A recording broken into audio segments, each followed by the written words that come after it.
Top 5 ta davlat arzon va sifatli ta'lim uchun. Xo'p, birinchisi bu Germaniya davlati.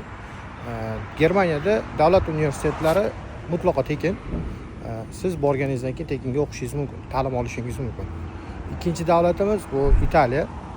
Italiya hukumati hozirda stipendiya va grantlar ajratgan xalqaro talabalar uchun mutlaqo tekinga o'qishingiz mumkin.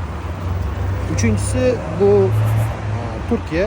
Mentalitet bo'yicha bizga to'g'ri keladi va arzon narxlarda mazza qilib o'qisa bo'ladi. To'rtinchi davlat Yevropa davlatlaridan Polsha. Turar joy masalasi arzon, o'qishi kontraktlari ham arzon hisoblanadi. Va beshinchisi bu Malayziya. Malayziya ingliz tili ta'limi bo'yicha yaxshi davlatlar qatoriga kiradi va turar joy masalasi ham juda arzon hisoblanadi. Keyingi videolarda agar xohlasangiz shu 5 ta davlatdan qaysi biriga biz to'liqroq ma'lumot berishni xohlasangiz kommentariyada yozib ketinglar.